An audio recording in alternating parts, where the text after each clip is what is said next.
What up? This is Robert Horry. Horry, three-pointer. Buries it. You might know me as Big Shot Bob. To Horry for three. Oh, unbelievable. This guy is off the charts. What's going on, Big Shot Bob? Robert Horry from downtown. Here we go. If you're keeping track at home, episode 124 of the Big Shot Bob podcast. B-Dog Brandon Harper, I'm Rob Jenners. That, of course, is a 7-time NBA champion, the marquee name on the show. Robert Horry. How are you, bud? Man, I am good, man. I am good. What is good in your world, dude? That I can finally talk about the undisclosed location I was at. Can you really? Are you allowed to talk about that finally? Yes. Oh, yes. damn. All right. Well, yes. Please tell everybody what you were doing and where you were. I was out filming an episode of Special Forces World's Toughest Challenge. And so yes, we officially dropped yesterday on talking about where we were and how we doing it. You know, we was in New Zealand. And so it comes out September 25th. So I'm excited for that. And it was fun shooting the show. I can't really go, deep dive into it anymore, but tell people who was there with you, because there were some people there with you. Obviously, a lot of celebrities on this show. Yeah, Black China, Nick Vale, my best friend now, Brian Austin Grieve. He and I kind of hung out and got to know each other very well. My best friend, Tara Reid, Tyler Cameron, and Des Bryant. Oh, Des Bryant was there too? I didn't know that. Yeah, he's on there. Yeah. Oh, wow. Yeah. Okay. And then you said JoJo Siwa was there, I think, JoJo too? Siwa was there. So then who was the one that my wife couldn't believe? It was Tom, everybody Tom was Sandoval. talking. Tom, that's my best friend now. Me and Tom. Freaking Scandoval, man. It's like the biggest story in entertainment history, it seems like, because he had an affair. Like, what a lunatic. What a crazy story.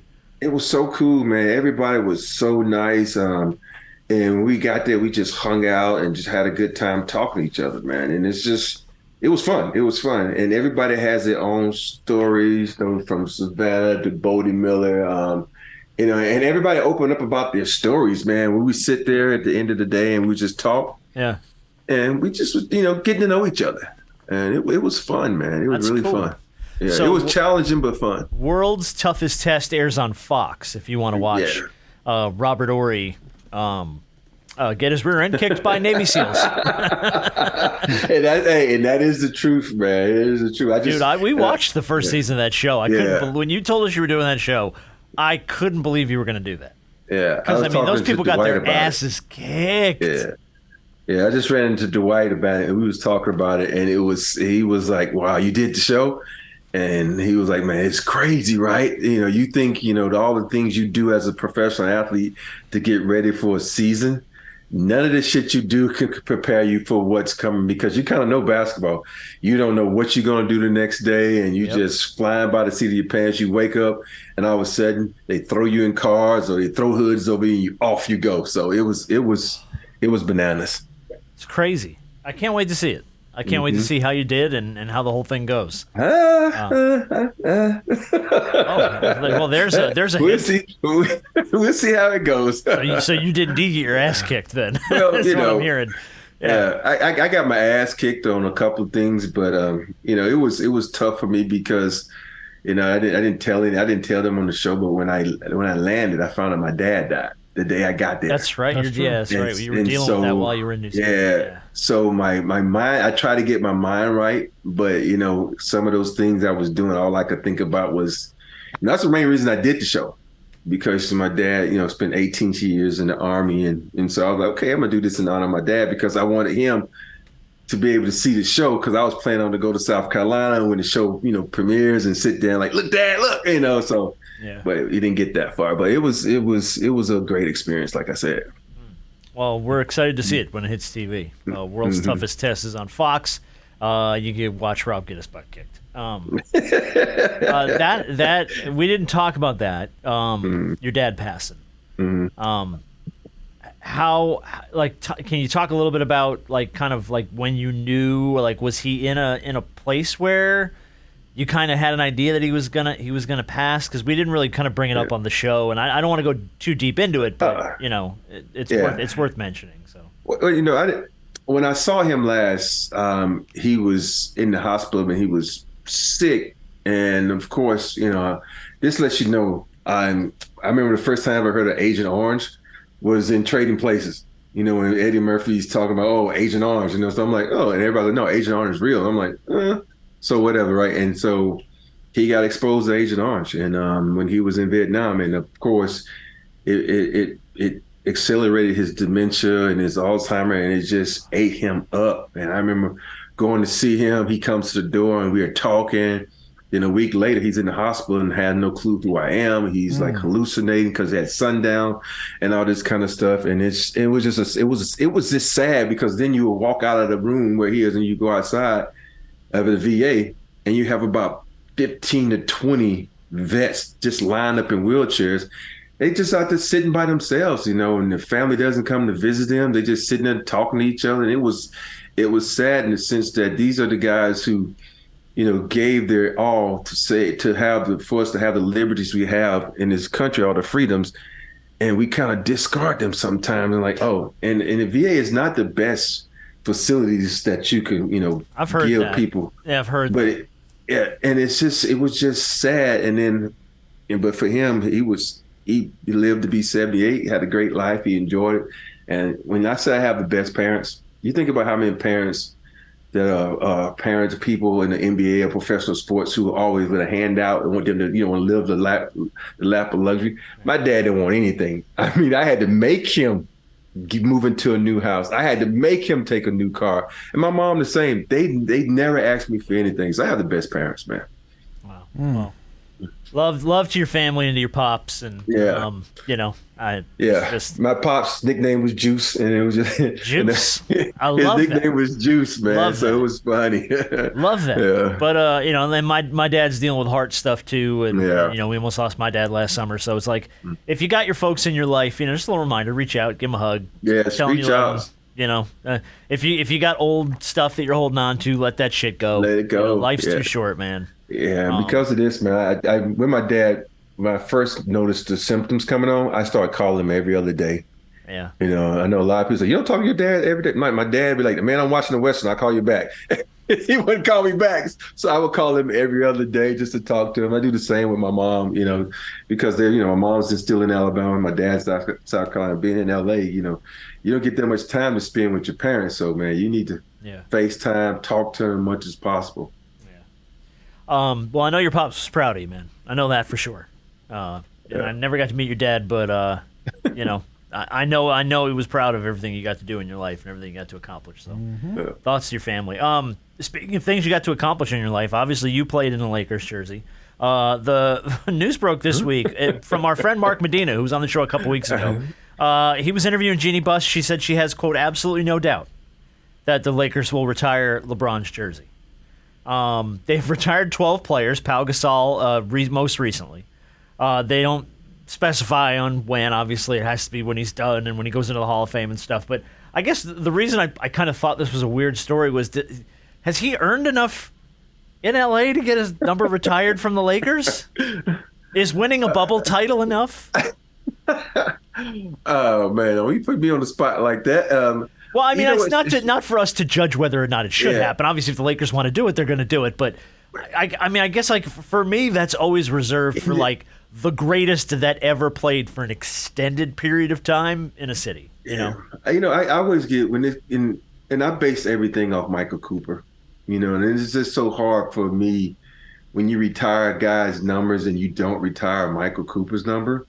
And it's just, to me, it's nobody should go before him. Two-time Defensive Player of the Year, helped win championships.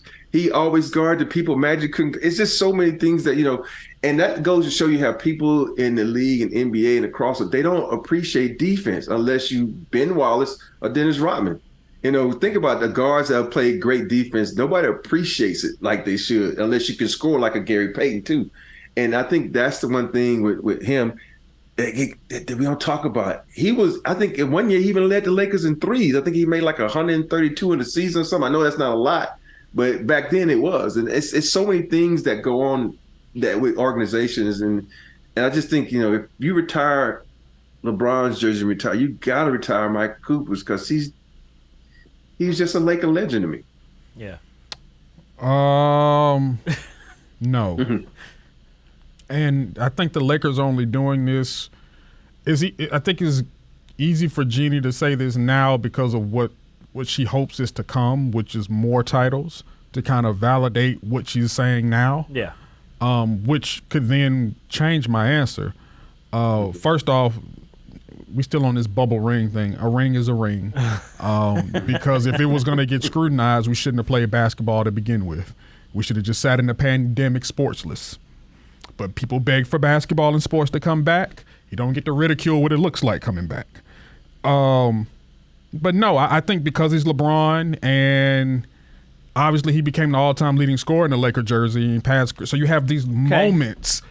But I think it's just based off the fact that he's LeBron and he's donned the Laker jersey, and there's nowhere in the world I want to be a franchise that, he's worn the jersey and as great as he is, and we don't retire his jersey. Did Miami retire his jersey?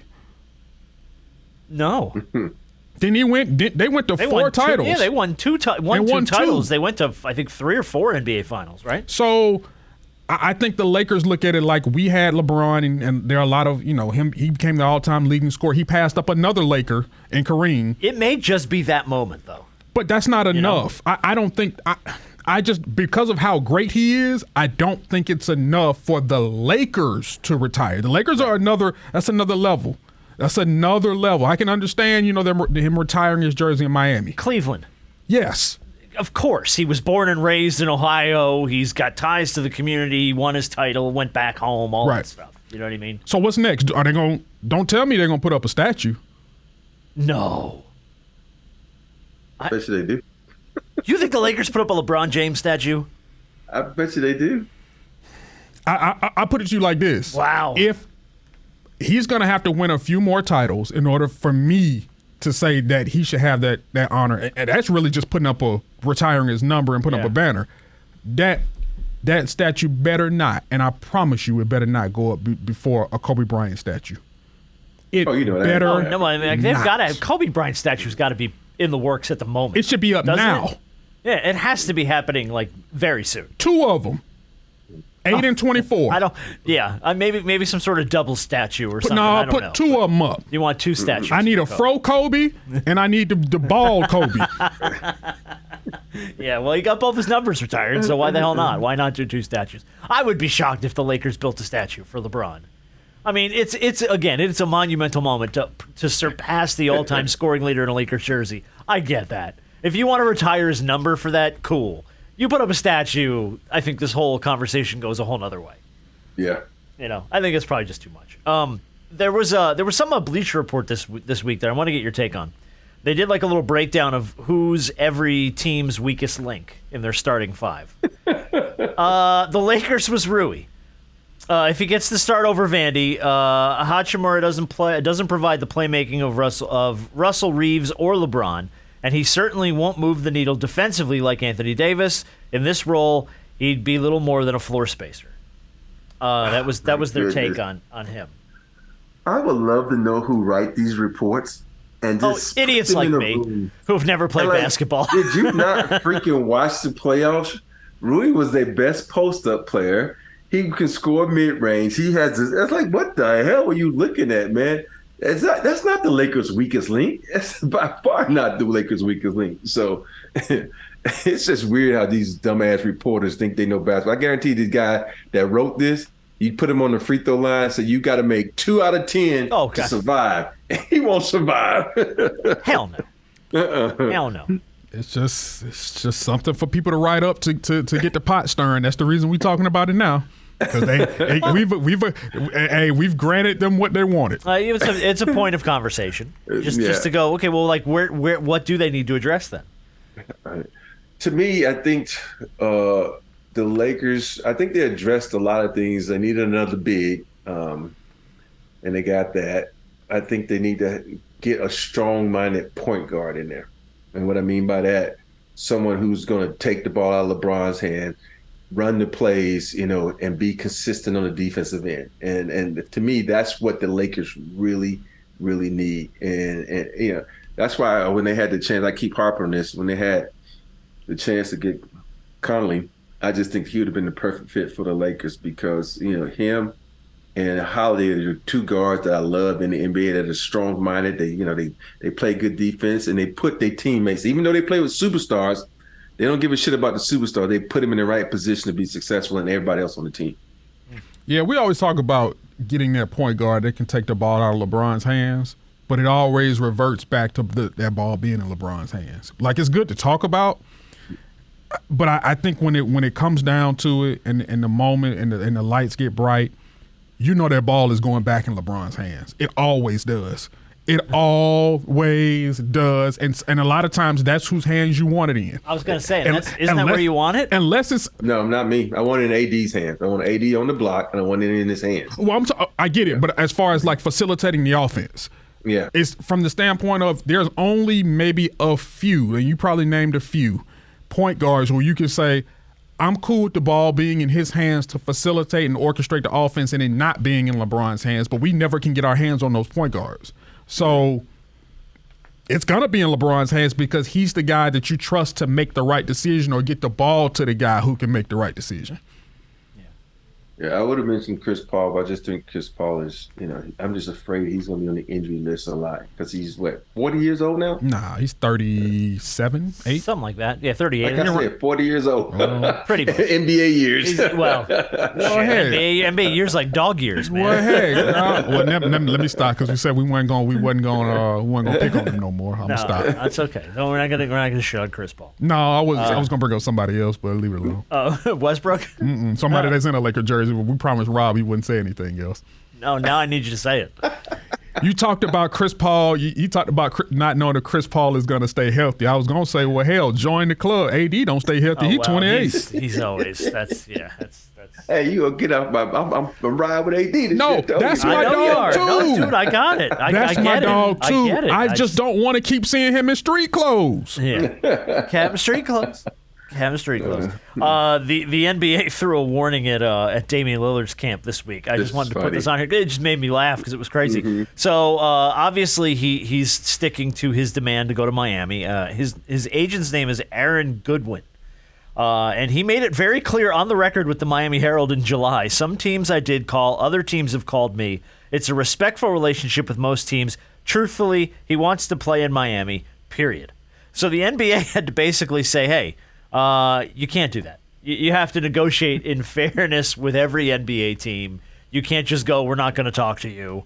It's just, they put out a whole memo to all 30 teams. They advised Goodwin and Lillard that any future comments made privately to teams or publicly suggesting Lillard will not perform the services called for under his player contract in the event of a trade will subject Lillard to discipline by the NBA. And then, by the way, no trade clause? Does he have a no trade clause? I don't think so. And if he did, he may have waived it. Yeah. I don't think he does, though. I don't think he does, right? I don't think he does. So if I'm a GM, I'm talking to another GM, like, what do I need to talk to him for? I'm going to make the trade. Yeah, right. Yeah. It was if just more of I save that money. It was more of we're not going to go ahead and talk to you. You could go ahead and call. I have no interest. Right. Unless you're from Miami. And, unless you're Pat Riley or Eric Spoelstra. I don't have 2 seconds for you. Sorry. Yeah, it's just amazing now how much the players have a say-so and where they go and how much an agents have these GMs scared to make any moves. If it's something beneficial for my team, I'm going to make the move. Well, I can care less of what to play. Oh, you want to play? I don't care. You either play or I can say, I fine you. I don't pay you this season. I keep that money in my owner's pocket. So it's just weird to me. I mean, play basketball and enjoy the moment. The GMs and everybody are going to, like you said, do what's best for their organization and for their squad. And we know that Dame has been trying to get to Miami for a minute, but they have no reason to grant that wish. Hell no. At least not right now. No. If Miami comes with some astronomical offer that is hard for them to turn down and refuse, then cool. You get your wish. But your contract, his is not like Bradley Beal's where he gets to dictate who's in the trade and where he goes. No. He doesn't have that. That's unique. Yeah. Yeah, that's very unique. Yeah.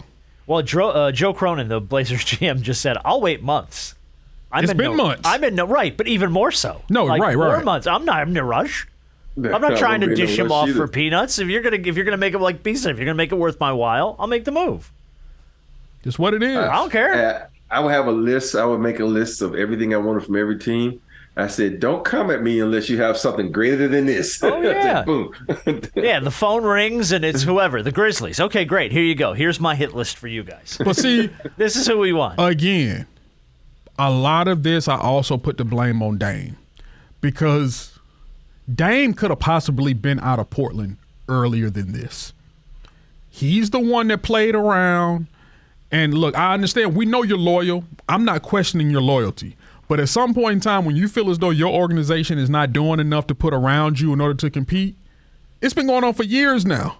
But he's decided to stay. He's decided to stay. He's decided to stay. And now here we are again at another crossroads. And now your GM is like, we don't have to send you nowhere. No, we don't. You can sit and play. You can go sit on the bench, whatever the hell you want to do. Bro, you got to stop being – when people aren't doing things that are trying to help you succeed, forget that loyalty BS.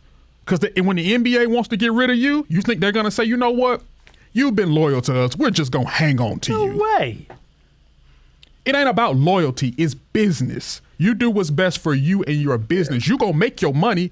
Go find a situation where you can figure you can win. There's only one loyal franchise in the NBA. Miami Heat.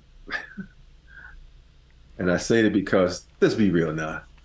I love Udonis. I think he was what he was. He held on for 5 years when they He's couldn't let him officially go. retired as of this week, by the way. Yeah, Udonis has. yeah. They could have held on. They could have let him go and use that spot for, youth movement. We're trying to bring someone. Because I know plenty of organizations where they'll get guys in at the same amount of talent. One guy's 23 and one guy's 33. And it's, we're going to get rid of the guy who's 33 because he's older and go with the youth movement and hope we can teach him to be this player we need him to be. When you realize the 33-year-old is a guy that's secretly keeping the organization, the team together, keeping their asses out of the clubs, keeping them together and not doing dumb shit, where the 23-year-old is going to be like, let's do some dumb shit. And I don't think organizations understand that, and I think Miami Heat have done that when they had with Haslam. Bro, Udonis Haslem was playing for the Heat when I was in South Florida. I moved out of that city in 2006. It is 2023, and Udonis Haslem retired from the Miami Heat this week. So it's been a long road for Udonis, but good for him, man. He had a good career. He did. I mean, he didn't have a great career, but he had a good career. He's very well respected. I think a lot of guys really like Udonis. Yeah. But never had the chance to think talk about how to many him. guys are still in the league that I played against, man. It's that's a good question. Yeah, probably I just not know a lot. Two, just LeBron, Chris Paul. I did. I don't think I played against West. Yeah, I played against Westbrook. Westbrook would have been in the league. Yeah. Yeah, Westbrook and KD. OKC. Yeah. Early on OKC. Yeah, so I think there's about 4 or 5 guys left. Yeah, that's funny. KD was there when you were there. Yeah, because he had played in Seattle. That's right. Yeah, that's Yeah. right. Oh my God, that's right. Okay. Well, that's interesting. Do you get paid? Green too. Green. I forget about Green. Jeff Green? Jeff Green. Okay. Yeah. Yeah, I forgot he old. Do you speaking of Miami, you gonna pay Jimmy Butler, Jaylen Brown money? No. That was fast and abrupt. I liked it. Quite easy. Quite easy. Yeah, Jimmy Buckets don't have the youth like Jaylen had. And I love Jimmy to death, but I don't think he's going to get Jaylen Brown money. I don't think so either, but this is according to sources in Miami. Jimmy wants beyond Jaylen Brown money. I want beyond it too. Am I going to get it? Dude, we all want beyond everything. We're not owed any of this. This is from Ira Winderman, by the way, the Miami Sun-Sentinel. Said that after the Jaylen Brown deal made all these headlines, Jimmy, by the way, is due $48 million this year. He has a player option for 24-25 that's worth 52.4. So he's getting paid any way you cut it. He turns 34 in September.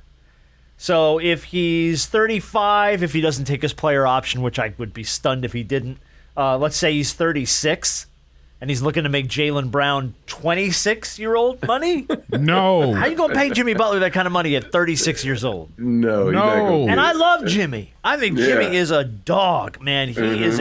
He is so much fun to watch. He is aggressive. He's a good player, but I've heard all the stories about Jimmy behind the scenes too. So even when you start to factor that stuff in, I don't know if that's worth it. And if he wants Dame on his team, he really not getting that then fucking you've money. got all kinds of problems. Yeah, now you're going to have to really share that basketball. Yeah, you Bro, don't get that money, dude. How does Jimmy right now? Jimmy's 34. He'll be 34 in September.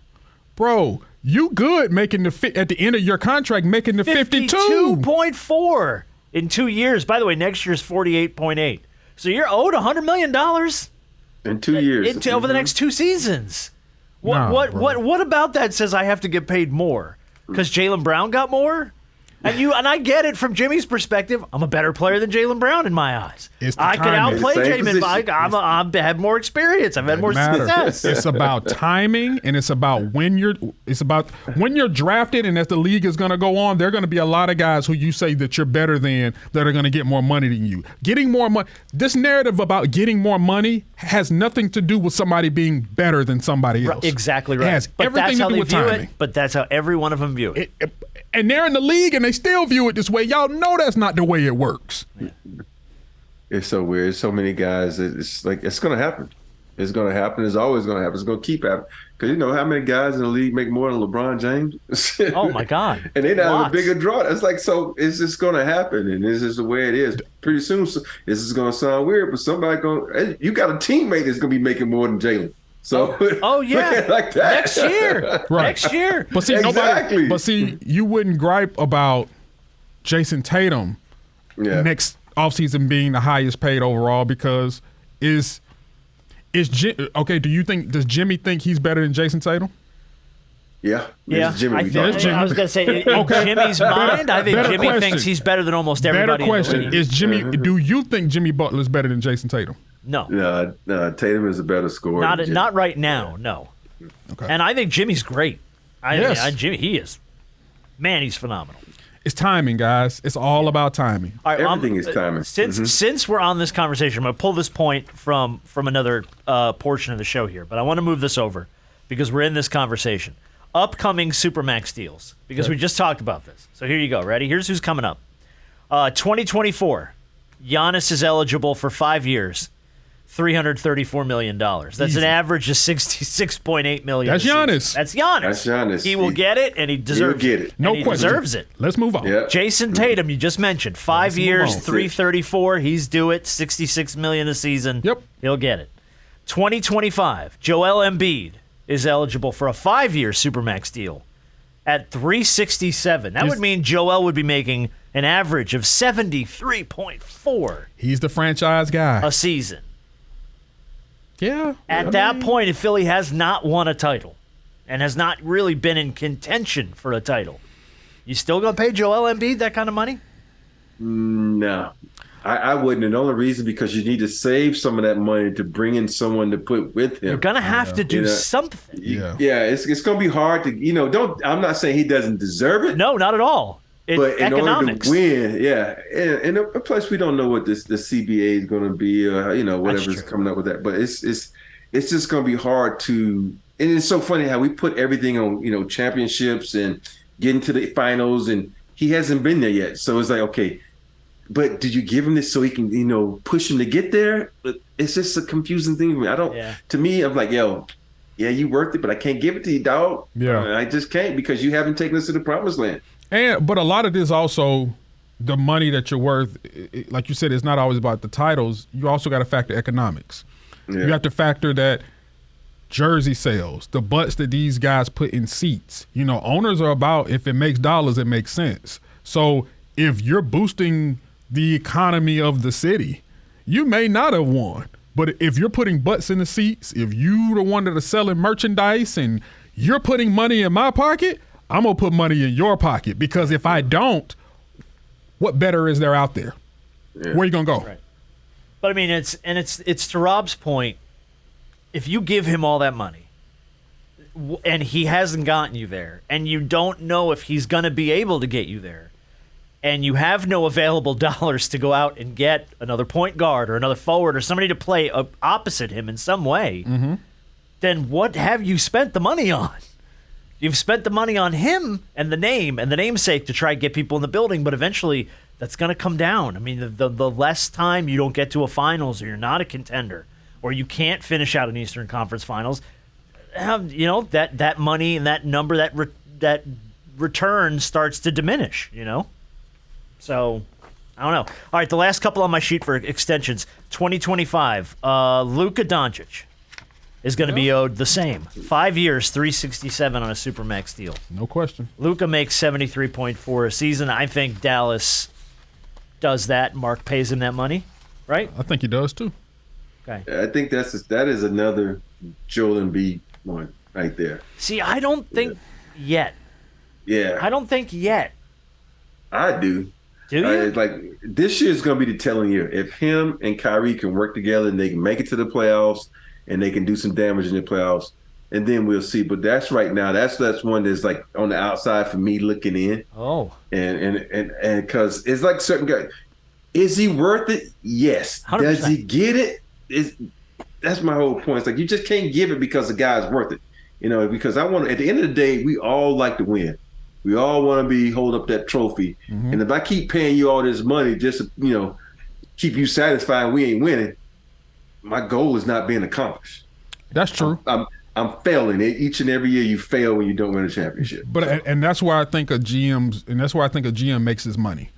Mm-hmm. And sitting down with the owner to determine, okay, yeah, we got this franchise guy in Luka, but looking at the numbers and looking at the supermax and what he's going to be making annually, do we give him this because we know that he's worth it, but possibly put ourselves in a bind from doing anything else? Right. Or do we take our shot with possibly trading him or doing whatever, saving that money and sprinkling around other places to try to piece a team together? That's a difficult decision because now you got to deal with your fan base. It's like, okay, you try to trade Luka, it might be some smoke in the city in Dallas. Oh, yeah. I think big time. Get that over to your fan base. You tell that to your fan base and see how they react to that. Yeah. Well, hold on. The fan base was getting upset at Luka for all the times he doesn't get back on defense. You're right. He's complaining to the refs. Mm-hmm. So the fans, if they, Dallas fans, that's a city that's used to winning. And all of a sudden they're not winning, like, They've won once. No, I'm talking about Dallas as a city, not overall. as a team. Okay, overall. The Cowboys ain't won since '95. Don't bring the Cowboys into this conversation, y'all. Come on now, hold on. I'm just saying the city likes winning. That's all I'm saying, man. Well, every city likes winning. Well, look, everybody. Dallas likes history. Everything they do is on the History Channel. Oh. Jerry Jones looked a whole lot younger. That's cold. I'm just saying. I mean, it's not untrue. It's just cold. The Lombardi Trophy was made out of different material back in 1995 than what it is in 2023. Carved out of rock from the caveman. Matter of fact, they sit their trophies in salt in order to preserve it. All right, the last extension, Nikola Jokic. Yes. In 2026 is going to be eligible for 5 years. $404 million, making $80 million a season.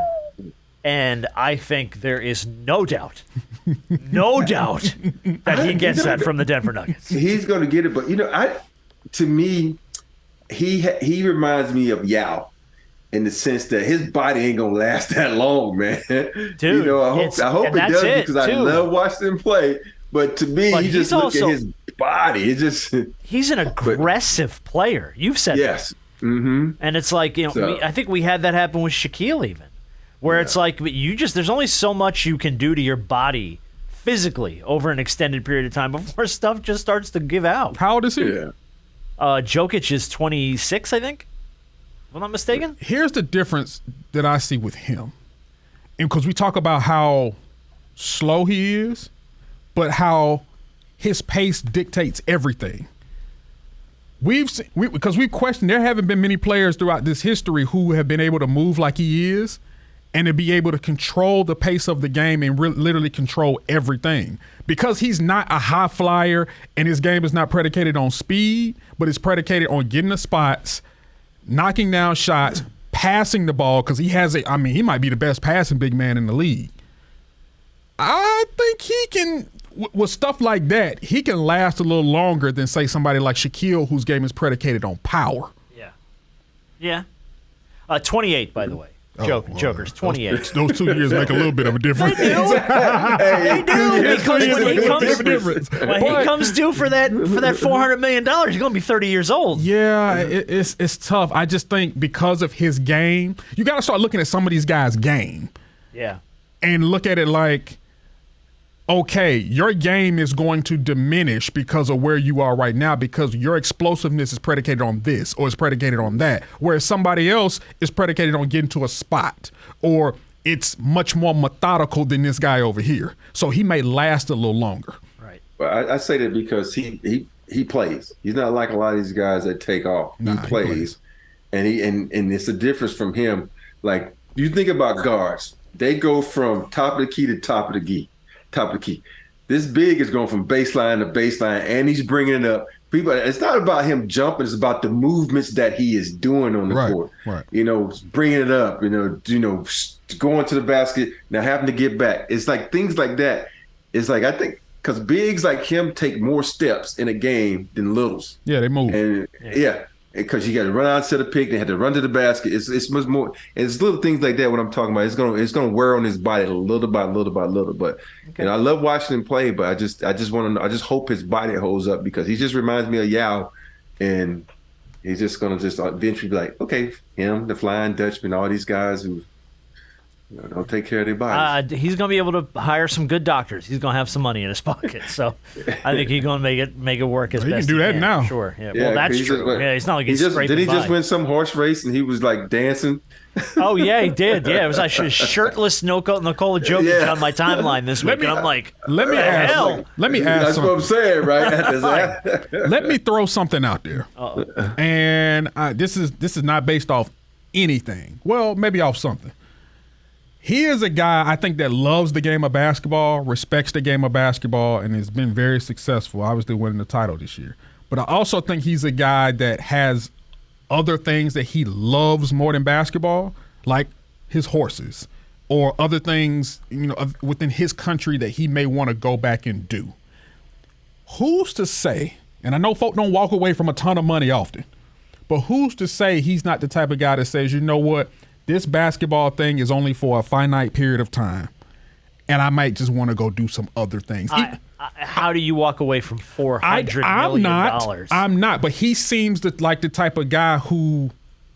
How does anyone in any semblance of their life walk away from $400 million? I don't know. I'm not saying this is based off anything, but he just seems like the type of guy where there's a level of contentment somewhere. When it comes to, hey, I've done this, I've done that, that's great, I'm leaving before, whatever. I got other stuff I want to do. Yeah. I had a question since you brought that up, and that $400 million. Does the United States tax foreign athletes an extra tax for playing in this country? That's a good question. That is a really good question. I don't know. The reason I say it because, for this show, we had to pay a New Zealand tax. And I'm like, huh? And so I was just wondering, think about that. I know because we pay taxes as an athlete, you have to pay like in 5 or 6 other cities that you go in, not just the states that you play in. And so I wonder if this. You ready for the Google box answer? Yes. Any passive income earned by non-residents will be subject to IRS scrutiny. Passive income is usually taxed at 30%. Wow. Woo! No wonder Dream became a citizen back in the day. I do solemnly swear to uphold the laws and the tax codes of the United States of America. So help my bank. Wow, 30%? Up to 30%. It said. So wow. I'm know sure they're going to go 30. Yeah. If they can go up to, yes, then they go straight to 30. By the way, you have something in common with Kendrick Perkins. You and Perk, man. Perks is a little better than mine. I'm gonna just say that. I don't really? know. Yours is pretty good, man. Because Perk always look angry. Well, Perk was coaching the team. I was just sitting in the stands. Oh, okay. Well, I guess that works. Man, you ain't cute. You ain't handsome. Oh, he's not a fan of yours. Yeah, you and Perk both got bounced from an AAU game. Yeah. So that happened this week. Perk's kids, too, and I couldn't tell whose kids he was coaching.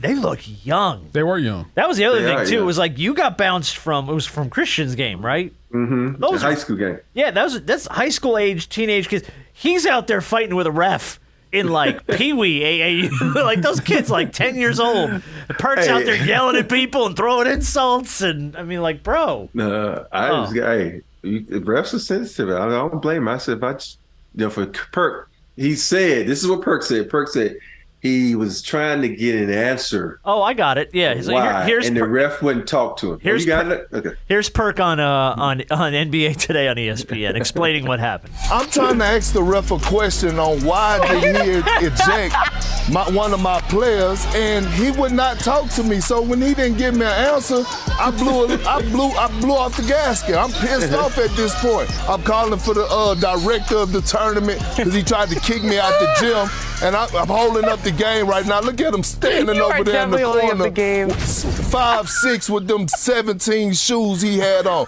I was so hot yesterday. So he tried to kick me out the game. I was like, I'm not going anywhere. First of all, I done spent thousands of dollars to come to Vegas for this tournament. I'm not leaving the gym. Yep. And then the tournament director was like, Perk, you're going to have to stand on the sideline. Oh, my gosh. But you can't finish the game. So there it was. We went on to lose the game, but I didn't care. At the end of the day, I was pissed off. So is that part of, I think, the frustration too, right? You spend a lot of money on these AAU tournaments. They are not cheap. And this the thing is, it's like when you know something like the back of your hand, and like we know basketball. It's not, I'm not saying the other coaches don't. This is something we deep dived in for 35 years of our life, and so we know it. And if we want you to answer a question, it pisses us off because we know you should answer that question, especially if you kick one of our kids out.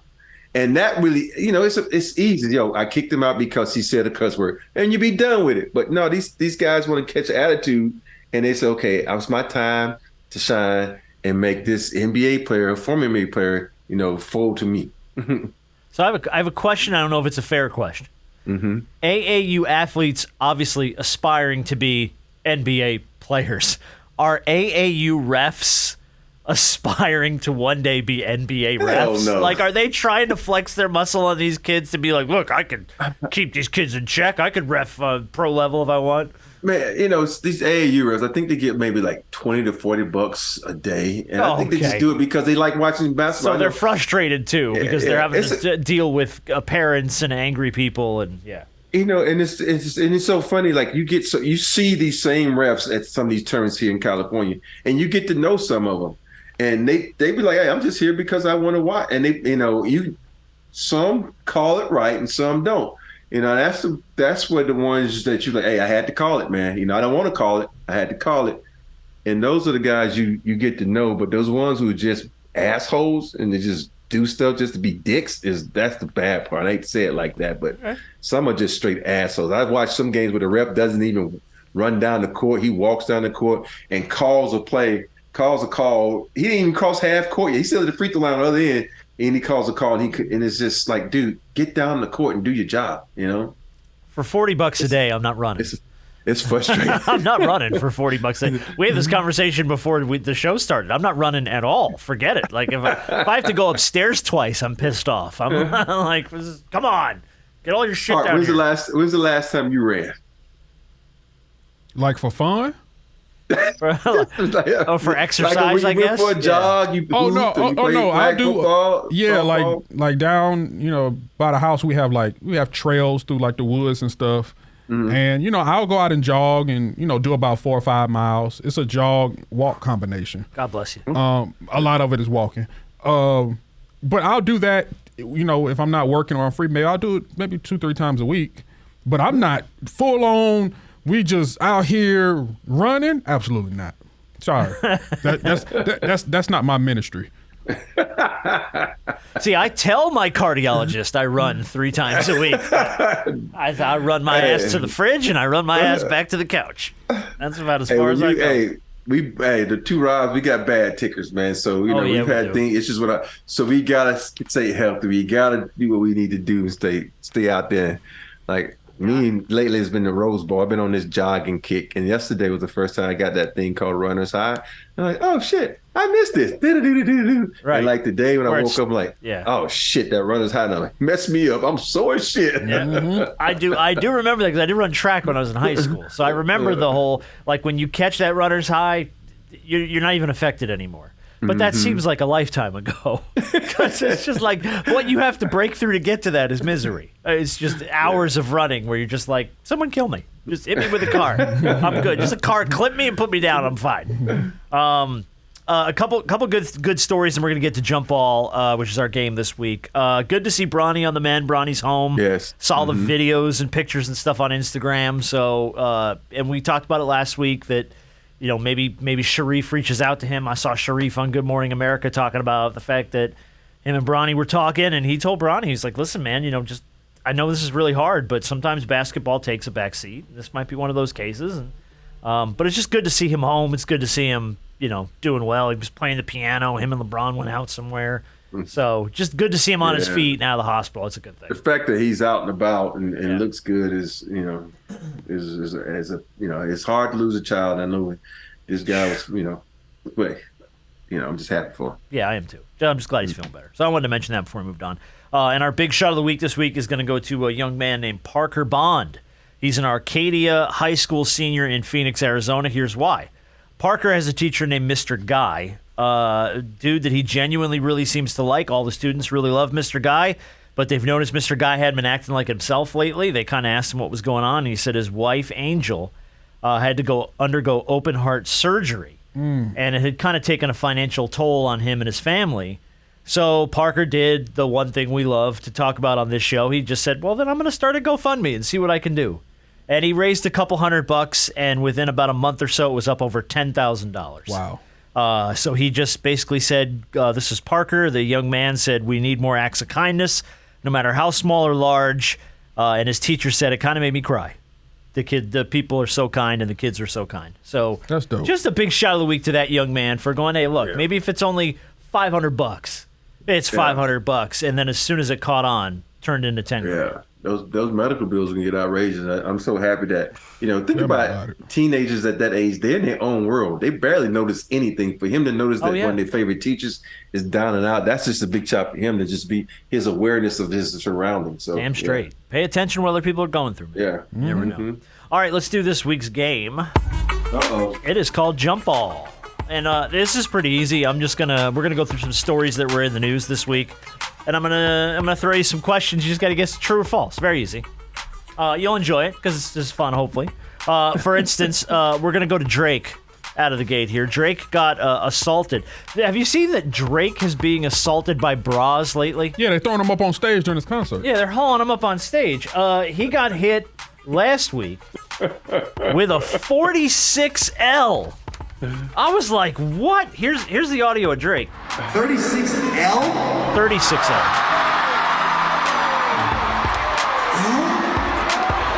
How many letters does it go up to? How many numbers does it even go up to? 46L. So, true or false? The largest bra size ever recorded was 102 triple Z. Ew.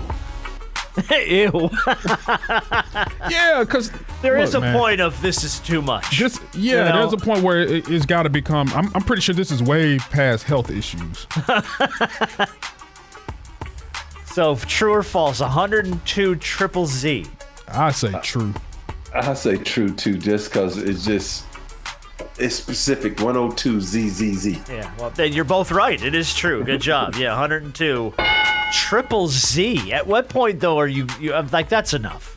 Just call, like, you got to go in for surgery at that point. Get these things taken down. I can't go anywhere. I can't do anything. I mean, I'm a booby guy, but I'm just saying, like, let's everything in moderation in life. Everything in moderation. It's just 102. So why did last time I said the word boobies, y'all got on me about it? He just said boobies. It was okay. It's just funny to hear grown men say boobies. Boobies is a funny word. Boobies is a funny word. I know boobies is a funny word. It is.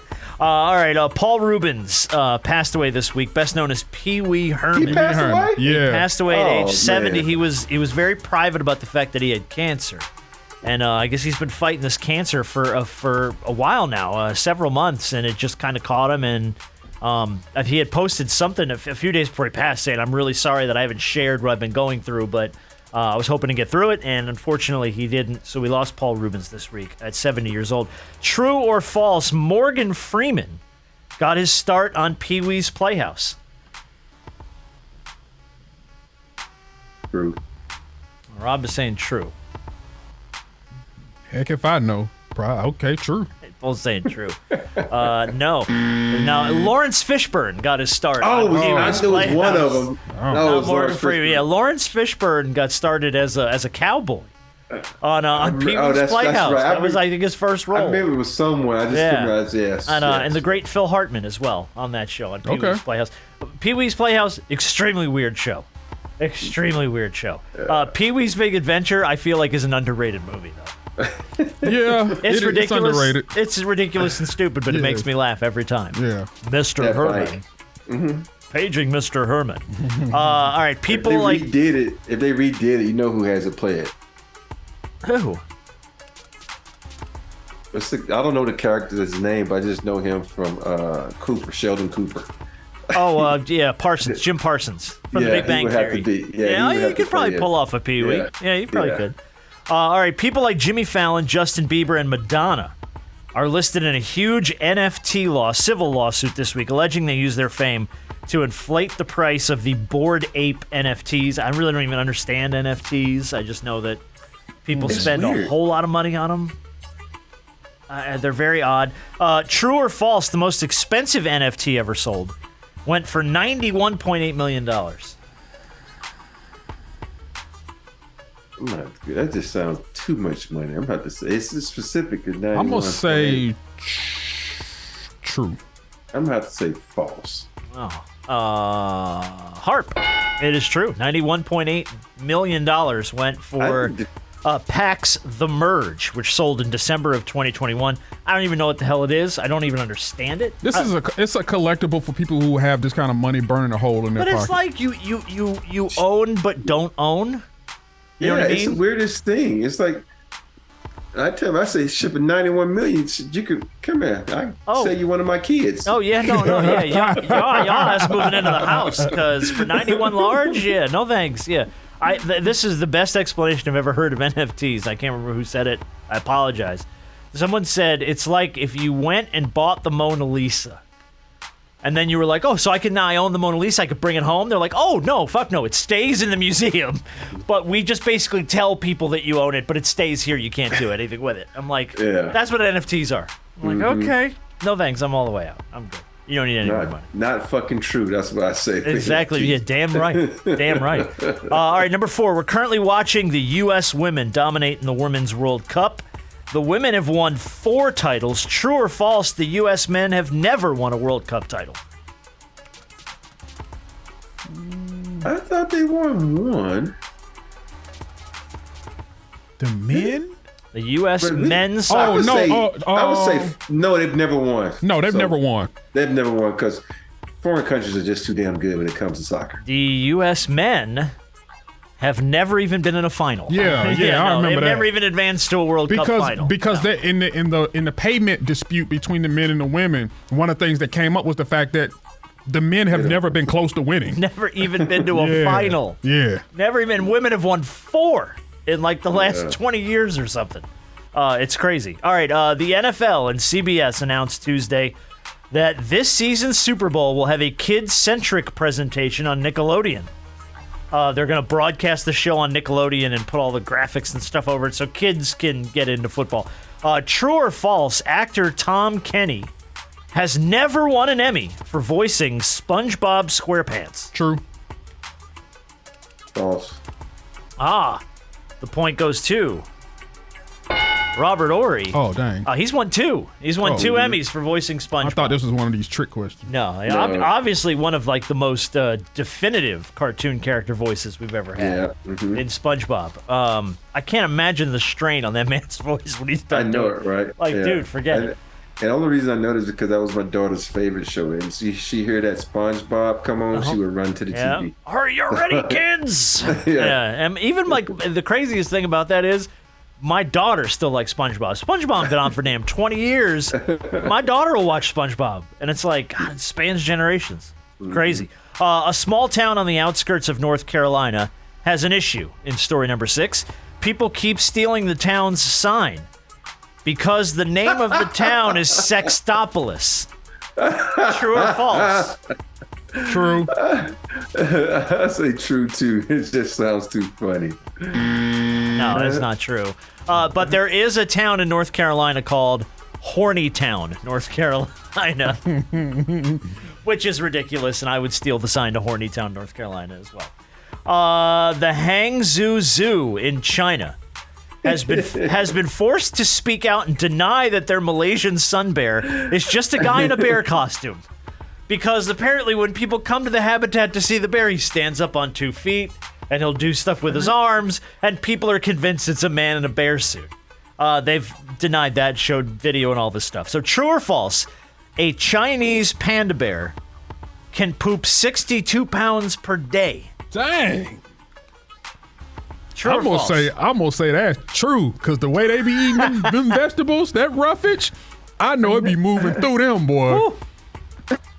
But they don't eat that much, so I'm gonna have to go false because it don't seem like they eat a lot. But they big I'm gonna though. say false. They are big. They big, but I don't think 62 pounds or shit. No. The point to Brandon Harper. They do. They poop up to 'Cause they- 62 pounds a Where did all day. that shit go, man? Who has to clean it up? The bulldozer got to come through and scoop it up. Dude, the Atlanta Zoo's got 4 pandas. I've never seen any panda poop. That must be a full-time job for somebody back there with a snow with a snow 62 shovel and a pounds? mask. I mean, Bro, what is that? Like, it's That's got to be too like much. a fifth of its body weight, right? Panda can't be 300-400 pounds. you said it can't be? That's got to be right. It's like gotta be more than 300-400 that. pounds. More than that? Really? Yeah, I can get more than that. Okay. You gotta think about how much does your daughter weigh? Huh? Oh, my daughter, yeah, she's like about 100 pounds. She's 11 years old. No, how much do you weigh? Me, I weigh 170 pounds. Yeah, Rob, how much do you weigh? I'm 285. So, triple that. So there's 3. Every panda is equivalent to 3 Robert Horrys. Well, it can be. Like, pandas or are 2 heavy, or 2 bro. Shaquille O'Neals. Yeah, they heavy, dog. All right. No, I was just thinking about that. Still You know, knows. 62 is a lot. That's a lot. How much? I mean, like, now, granted, though, when you go to the zoo, all the pandas do is sit there and eat. That's all they do. They don't do anything else. And Maybe it they always swatted a tire every now and then. and it always stinks. So I mean, what you Oh, think? it does stink. Yeah, I mean, you're right. so I mean, It come on does now. stink. All right, last one. Yeah, that's crazy. This past Monday was, and I'm not making this up, this is Yes, true, you are. was It's gotta be. National Orgasm Day on Monday, this past Monday. It's a true thing. So true or false, 80% of women surveyed by Time Magazine say that they faked an orgasm. This is true. That's true. This is true. You were both way too fast to get that question right. And you both nailed it. You both 80% of women surveyed by Time Magazine say they faked it. So My wife doesn't. she fakes it, She doesn't. and she doesn't fake it How you know? Never mind. because she's like, "We're done. Get the flip off me. Roll your big ass over."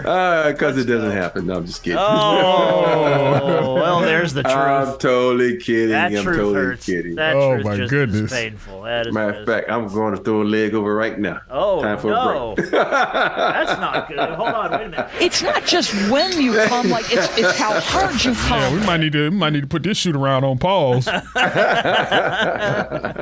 Either that or you'll be back in 5 minutes. Yeah. Damn, would you go get a sandwich? That was fast. Christ. Come back sweating and shit, shirt on Yeah. backwards. I went running. Yeah, my ass. You went running. Yeah, my ass. Yeah, ran up the stairs. And Yeah. And then ran right through something else. Ran my ass man. back.